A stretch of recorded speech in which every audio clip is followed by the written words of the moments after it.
No primeiro livro do profeta Samuel, no capítulo 16, verso 6 em diante, diz assim: E sucedeu que, entrando eles, viu a Eliabe e disse: Certamente está perante o Senhor o seu ungido. Porém o Senhor disse a Samuel: Não atentes para a sua aparência, nem para a altura da sua estatura, porque tenho rejeitado. Porque o Senhor não vê como vê o homem, pois o homem vê o que está diante dos olhos, porém o Senhor olha para o coração. Como humanos, nós vemos que a nossa visão, ela é o sentido normalmente mais utilizado por nós. Nós vivemos em um mundo em que existe todo um culto para com a nossa aparência. Nós vivemos em um mundo em que existe uma grande pressão, não somente da mídia, mas também da sociedade, para com a nossa aparência. Vivemos em um mundo em que as pessoas, mesmo que não queiram, elas são obrigadas a ajustar a sua aparência por onde elas andam. Nós vivemos em um mundo em que as pessoas julgam uns aos outros pela sua aparência.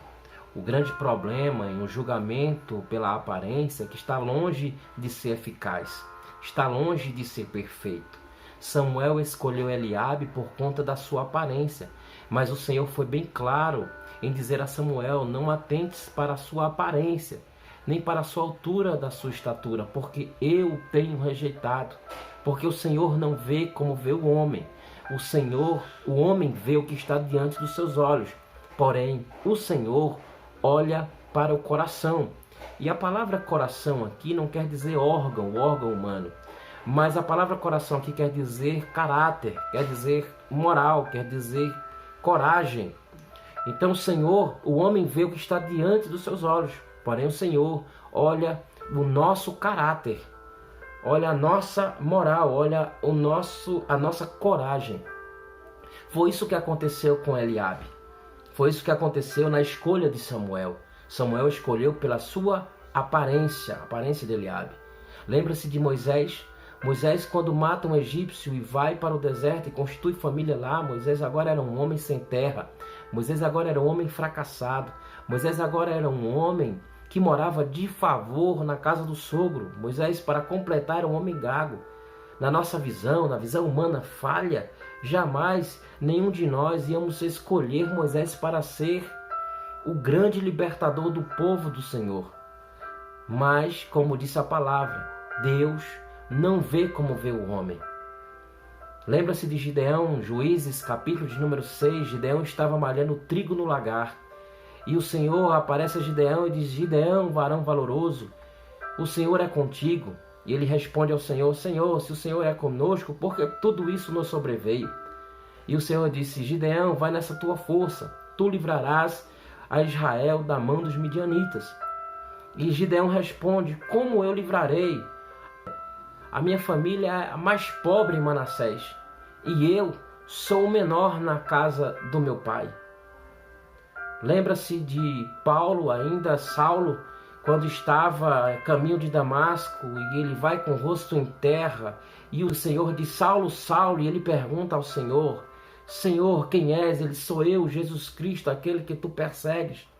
E nós vemos que Saulo perde a visão, e o Senhor Jesus fala com um homem por nome Ananias. E ele diz a Ananias: Ananias, vai à rua chamada direita, vai à casa de Judas, e lá pergunta por um homem chamado Saulo. E Ananias diz logo ao Senhor Jesus: Senhor, tenho eu muito ouvir falar deste homem. Em outras palavras, Ananias estava dizendo: ouvi muito falar desse homem cruel, esse homem não serve para te servir. E o Senhor Jesus diz a Ananias: vai, Ananias, porque ele é um vaso escolhido por mim para levar a minha palavra aos gentios. Nós vemos que o Senhor não vê como vê o homem. E muitas das vezes nós vemos o que acontece conosco, aquilo que aconteceu com Moisés e também com Gideão. E eu quero dar um ponto e abrir um parênteses. Nós vemos que tanto Moisés como Gideão, eles se vitimizaram. Moisés, ele diz ao Senhor: Senhor, como eu poderei falar com Faraó? Sou eu pesado de língua. Gideão fala ao Senhor: como eu poderei livrar Israel das mãos dos midianitas? A minha família é a mais pobre, eu sou o menor na casa do meu pai. Não é diferente também nos tempos de hoje, nos dias de hoje. Algumas pessoas se vitimizam, acham, se inferiorizam a tudo e a todos.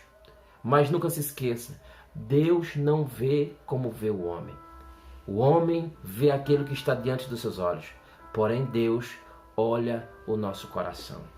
Algumas pessoas, elas se esquecem, falam muito de Deus, do poder de Deus. Deus é tremendo, Deus é poderoso, e se esquece que nós servimos a um Deus todo-poderoso. Algumas pessoas podem até mesmo te julgar. Algumas pessoas podem até mesmo dizer que você é um fracassado, que você é uma fracassada. As pessoas podem olhar para você e ver os seus defeitos. As pessoas podem olhar e ver as suas fraquezas. Mas não se esqueça, Deus não vê como vê o homem.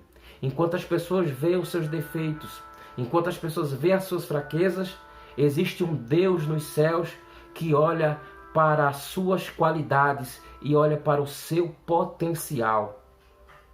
Nunca se esqueça, Deus não vê como vê o homem. Enquanto o homem olha, vê aquilo que está diante dos seus olhos, Deus, Ele olha para o nosso coração.